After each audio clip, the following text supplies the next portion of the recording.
You are Locked On Wolverines, your daily podcast on the Michigan Wolverines, part of the Locked On Podcast Network.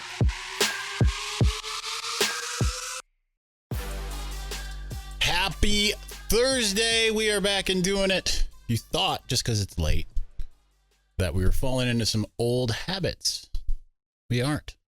We are in the season mode. That is for real. That is happening. Locked On Wolverines podcast, part of the Locked On Podcast Network, where it is your team every day. I am your man on the ground, Isaiah Hole, publisher of Wolverines Wire through USA Today Sports Media Group. I'm here to celebrate my official season credential approval, all photo. Unlike last year, that's the home games. The only away game I've been approved for so far is Indiana.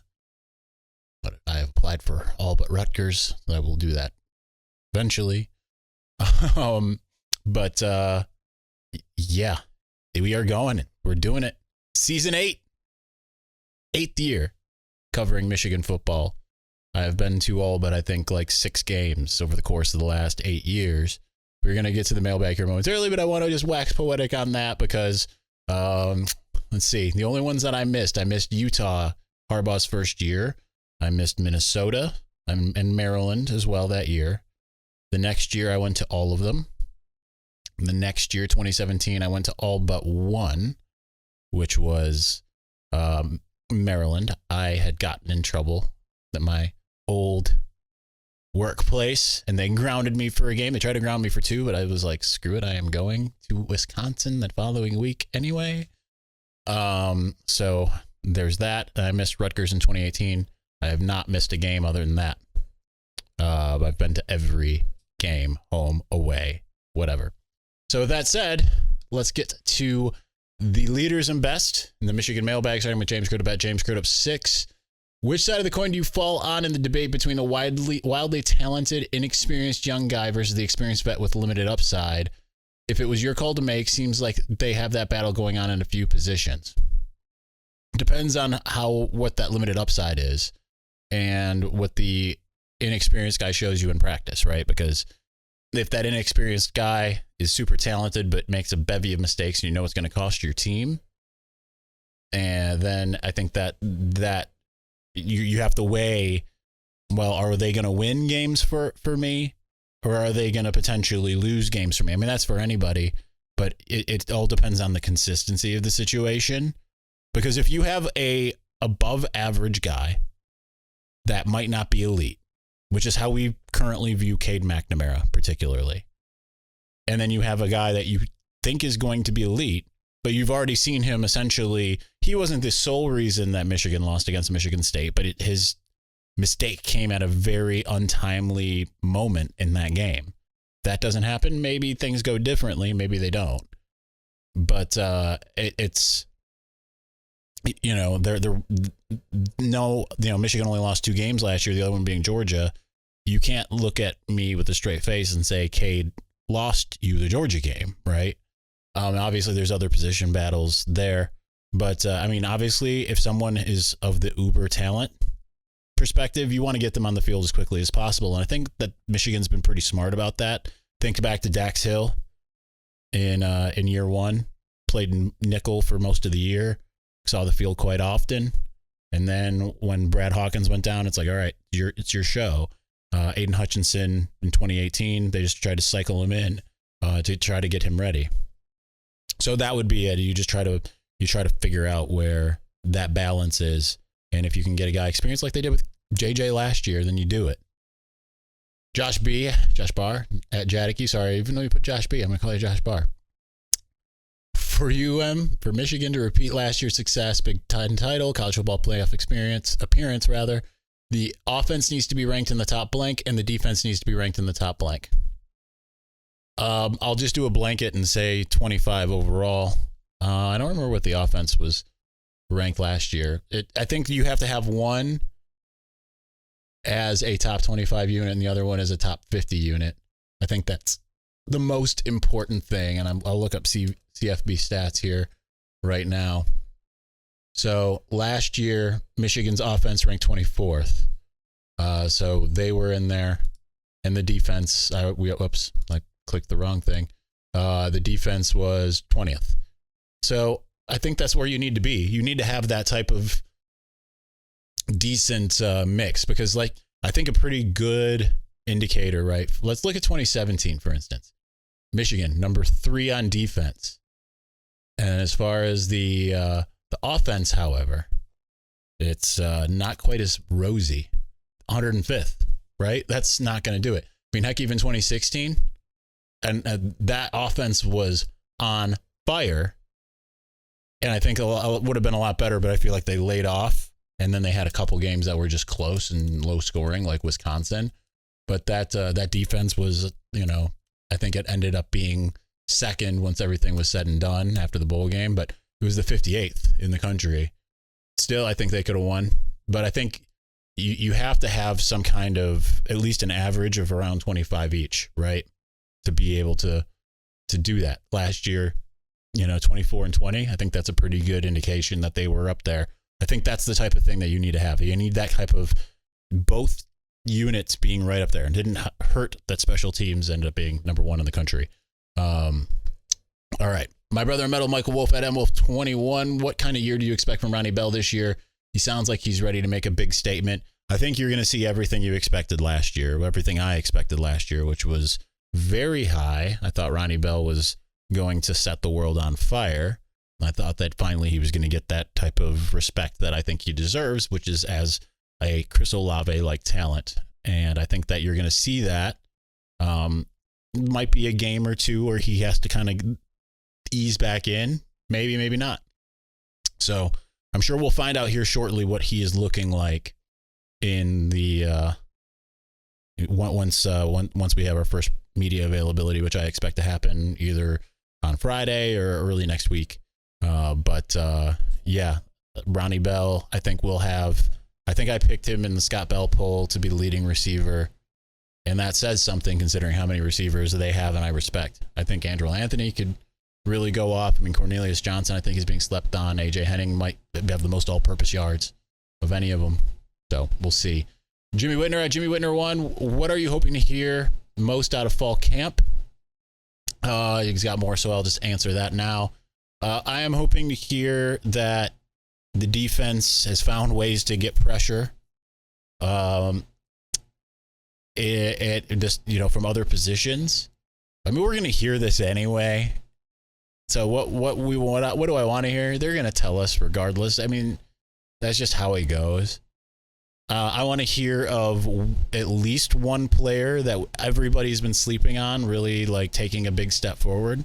So that's like Taylor Upshaw, Nakai Hill-Green, RJ Moten, Jamon Green, someone that is an unlikely guy. And then I want to hear about a freshman or two that could be instant contributors.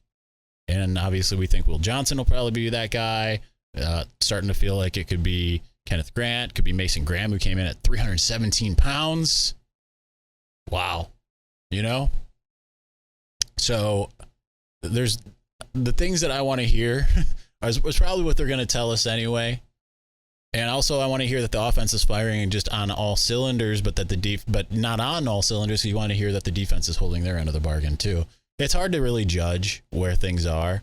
So I remember 2017 and 2018, just hearing like the wide receivers are just flying around making circus type catches, and never, people that I was talking to, they got to see practice, like, I've never seen anything like this before. And then he comes to the games and it just doesn't happen.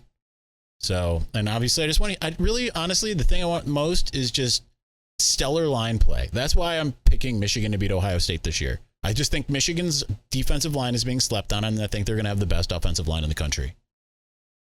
So I think that with those two factors playing in conjunction, I think Ohio State is going to have an above average, potentially top 10, maybe top 25 offensive line, but they've got some new pieces there.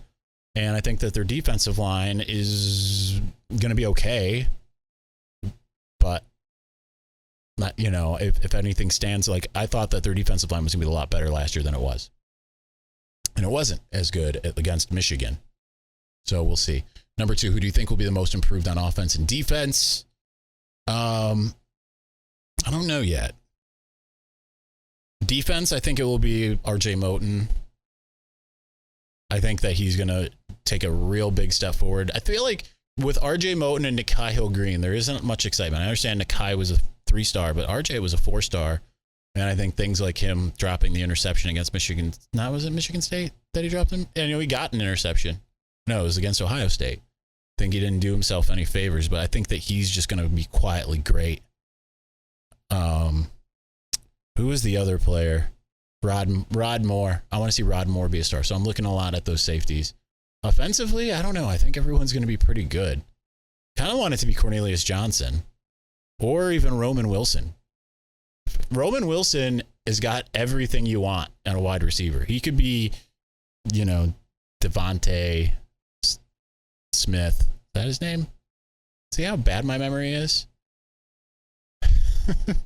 He could be, he has like the tools to be that type of player. I'm not saying he's going to be that type of player, but he has those types of physical tools. So it'll be interesting to see. Number 3, now that Big Ten Media Days have come and gone, what were you most surprised to hear and from whom?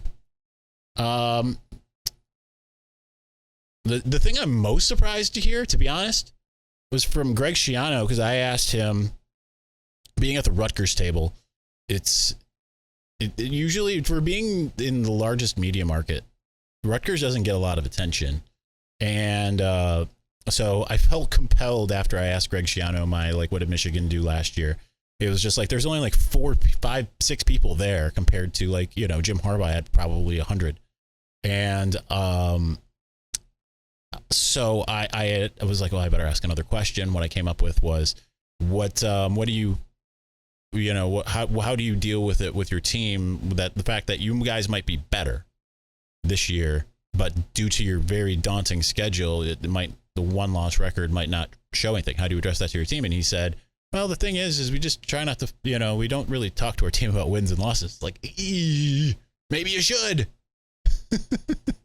Maybe you should. I understand what he's trying to say. He's trying to say the process. The other thing would just be Jim Harbaugh saying that he thinks that the defense can be better this year. He said than was last year. The no-star defense, and pointed to how the offense was last year. No stars, and then look how that turned out. All right, KRT at Farmark84. Which game would be your pick for the second night game? The Penn State Maize Out or MSU game?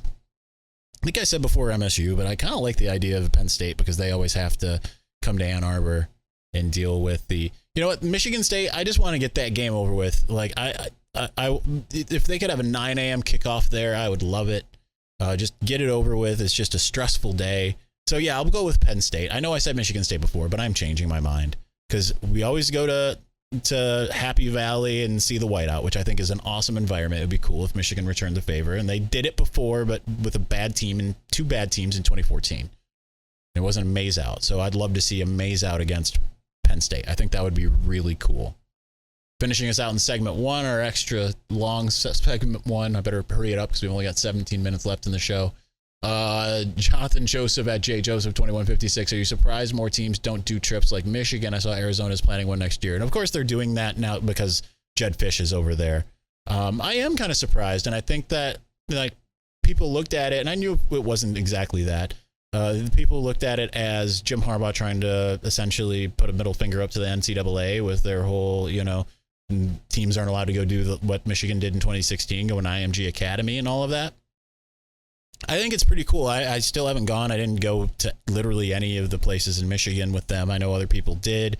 I'm still kicking myself over not going to either Rome or Paris. Paris was going to be a little dicey, and that's about the time. It was during that trip that I stopped working at CBS anyway. I could have gone to Rome. I just did not realize that I could have. I did not inquire if that was a possibility with Michigan. But yeah, I'm surprised that more teams aren't doing it. But it's cool that Michigan does something different. All right.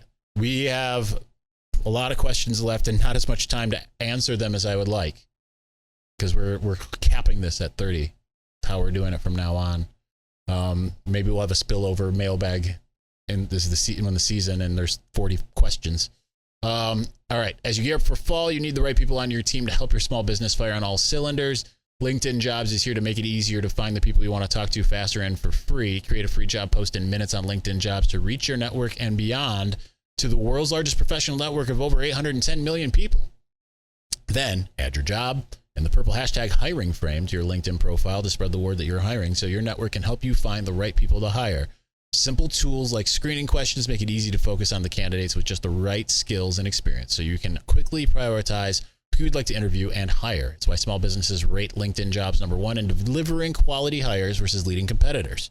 LinkedIn Jobs helps you find the candidates you want to talk to faster. Did you know that every week nearly 40 million job seekers visit LinkedIn? Post your job for free at linkedin.com/lockedoncollege. That's linkedin.com/lockedoncollege. Post your job for free. Terms and conditions do apply.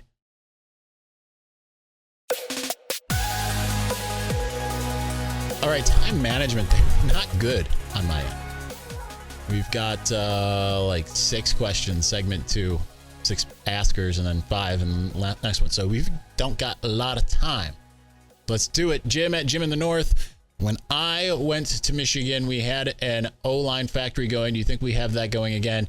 I do feel like Michigan does, because it's not quite that whole putting in first round dudes in there and stuff like that. I think that'll start. I think that Olu will end up being a first round guy. But I mean, Michigan's had a couple, right, that have gone relatively high. I think that will start being a thing. I think Sharon Moore's doing an incredible job building on what Ed Warner started. So I think that it's getting there. I think it needs a couple more years of consistency, but there's a couple positions for Michigan that have been quietly good. Obviously, defensive end has been insanely good. Offensive line has been quietly pretty good. Cornerback has been really good. Michigan's lead corner has tended to get drafted. Tended to. In the Jim Harbaugh era. Unfair question. Why are people so down on Cade? Because that's how Michigan fans are with the starting quarterback. With the exception of Jake Rudock, pretty much in my lifetime, there has been no support for the starting quarterback. And since I've been covering the team, Jake Rudock got pretty much the full support, but it was kind of like, well, wait till John O'Korn starts. And then Wilton Spate got to start over him because he earned the job. And then it was like, well, wait until John O'Korn starts. 2017, Wilton Spate. Wait until John O'Korn. Well, first it was Brandon Peters, then it was John O'Korn, and then John O'Korn got the job, and then it was like, let's see Brandon Peters. 2018, everyone was excited about Shea Patterson. We didn't light things up. It was like, let's see Dylan McCaffrey. And it was like that pretty much throughout. And then Joe Milton got like a game and a half of backing, and then immediately it was like, let's see Cade McNamara. And then we see Cade McNamara with him not doing anything that would make you really say, like, man, really need to see another option. I think by virtue of just being a 5-star backup, JJ McCarthy's gotten all the love. I always say, be careful what you wish for. That said, I don't think that you're going to have to say that about JJ McCarthy, but you never know. Mark Z at Mark Zimke. As these NIL contracts start to service, do you see this potentially overlapping with NFL contract negotiations? There are kids in college making more than current NFL players with a league minimum of $705,000. I don't know. I don't want to make this short, but I'm going to because I just don't really have anything to say on it. I don't know. I'm sure it will. But I mean, a lot of those kids that are making that type of money are probably going to make more than that they're probably going to make more than the base salary unless they just completely flame out, which is a possibility. I'd imagine if Shea Patterson, for instance, when he went to Ole Miss in particular, and also when he went to Michigan, keeping in mind he went undrafted. I think that that would have been a problem, right? Like, and it probably would have. It might also preclude players from being drafted in certain spots if that becomes an issue where there's this negotiation situation. I don't know. AJK4UM, hashtag go blue at AJK4UM. Number one, do you think that Michigan moves on from Mel Pearson? Why or why not? I don't know enough about it. I didn't read the Wilmer Hale report, but probably because I just do not care enough about hockey. I've had really good interactions with Mel. We hung out for about 20 minutes before the Penn State game this year because he was there in Happy Valley and just kind of sitting there. So we just talked it up for a bit. Based off of just the instant reactions I've seen from John U. Bacon, Brian at MGO Blog, Chris Ballas, and what I've read just kind of either on Twitter or on those respective sites, I think that he's probably gone. I don't know why. That's what I don't know what to think because like I said, I'm not very educated on it. Number 2, fall camp. Who were the 1-2 guys you're really wanting to see other than Ronnie Bell, who I am definitely excited to see great things from. I think that, I don't know that I can narrow it. Junior Colson is so high up on my list. That dude is not getting hyped up enough. I think he's going to finish like first team all Big Ten. He's 235 pounds now. I am so hyped about Junior Colson. Beyond that, I'll split it between Ronnie Bell and Donovan Edwards. I think Donovan Edwards is going to really surprise people and really show off this year why Joel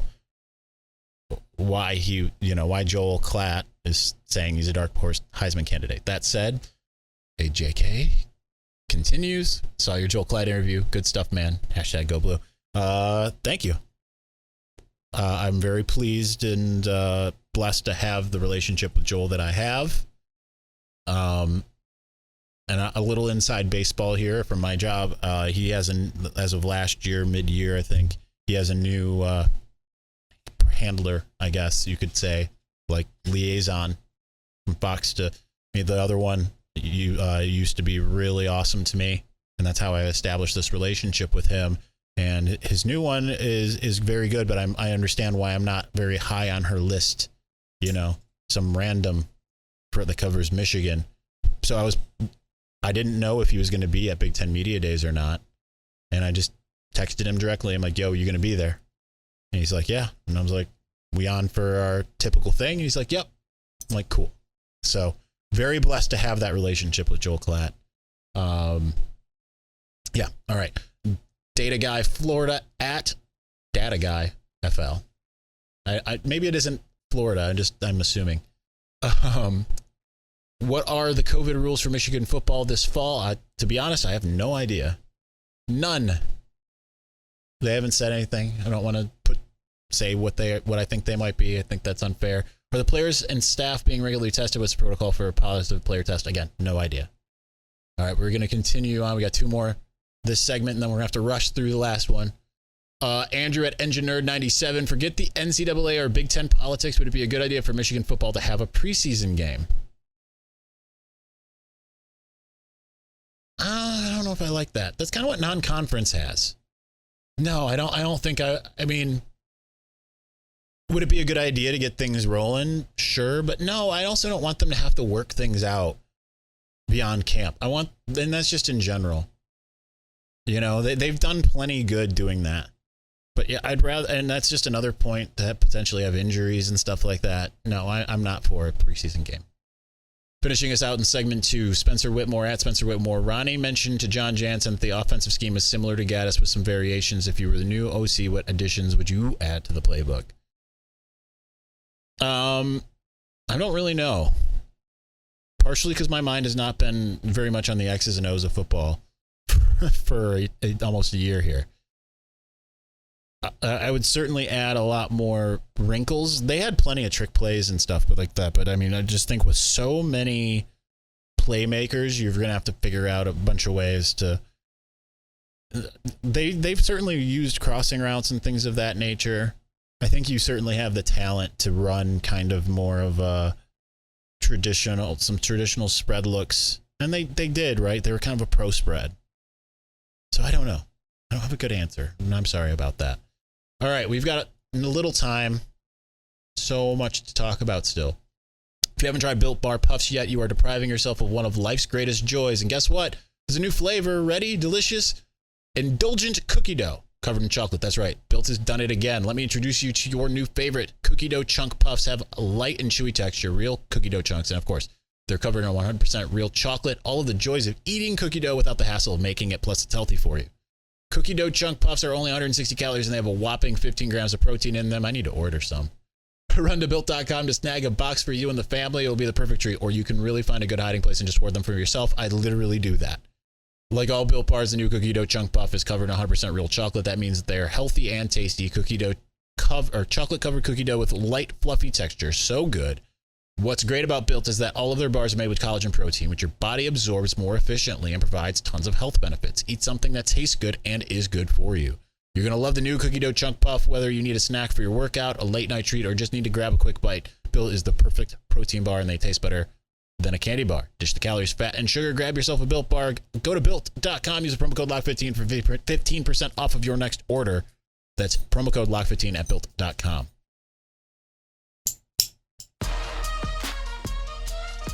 If you hear weird shaking, it's because Siri's over there just doing whatever she wants to do. I don't know what she's up to. Okay, we got 5 questions in less than 5 minutes. Let's do it. Cliff Washburn at Double Neves. Since Michigan put all their eggs in one basket to get Dante Moore and failed, is there a way we can get a better chicken to lay all the eggs in the basket for Jaden Davis in 2024? Hashtag go blue. I think that is obviously in progress. They rolled out the red carpet for him. I don't know this from firsthand information. I just know that they did. At the barbecue for the big house. It sounds like he's certainly a Michigan lean. They just need to close the deal, and if I were them, I would do it really fast and then get him excited and start building the class, especially at the quarterback position. That is what you need to do. And I think it's no harm, no foul at that point. If you missed out on Dante Moore, that sucks. Number 2 guy in the country, according to 24/7 Sports proprietary rankings, but you could potentially have a guy just as good in Jaden Davis. Shane Lorenz at Shane J 1986. With no NIL rules, if Michigan isn't successful this year in recruiting, do we get a bigger push from boosters in the athletic department? Harbaugh actually take an NFL job. I don't think Harbaugh's going to leave. I think he means it when he says he's in now for as long as Michigan wants them. I think that I almost think that this year in particular, and I don't think it's going to be that much of a harm to the class, but I think or the overall team, but I think what Michigan needs is a little bit of a wake-up call, and particularly with the boosters, and just be like, and then secure a Jaden Davis type in the meantime to be like, look, like they need some kind of drastic, like, look, Michigan State ahead of you. I don't know that that's going to happen, but just something like that, or at least down the line to really help them along. Just something to a wake-up call to all the parties involved.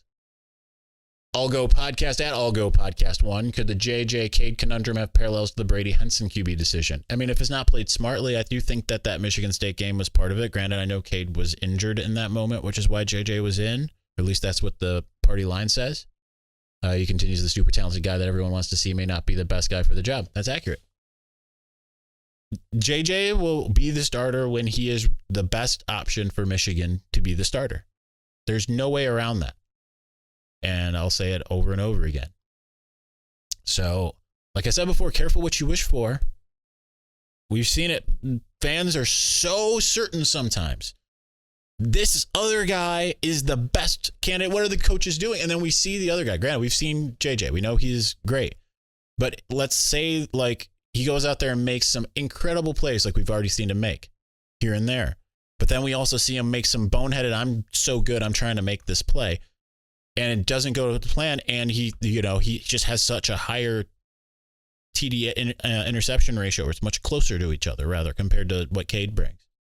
There's a reason why they felt comfortable going with Cade and why he enters camp as the starter. And listen, JJ could win the job outright. And we won't be even having that conversation in a month. Nick _ at N4 at 1100. How many snaps a game for Mike Sainer still? Will he hold up and excel, or is this just the preseason hype machine? Hashtag go blue. Well, he's listed as both a corner and a wide receiver. I think he's conditioning-wise capable of playing both. I don't know. I would imagine he'll be more of a nickel as a corner and be in, 30 plays a game offensively. So I'll say he won't necessarily see much different of a snap count. It'll just be a little bit more split up. All right, let's finish out. We got a minute left. Kendall Majder at Don't Call Me Ken 3. I won't call you Ken 3.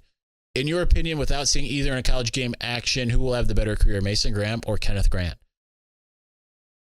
I really want to buy into the Kenneth Grant hype train. I'm going to stay on the Mason Graham recruiting hype train. I have no reason other than it just seems like it felt like getting him out of Servite, California was just like this big, like, in the sense of they felt like they found a diamond in the rough. Maybe that's Kenneth Grant now too. I have a little bit more faith in Mason Graham, but we'll see. All right, that's going to do it for us today, right down to the wire. Thank you for watching and or listening. We will talk to you again on Friday. Peace.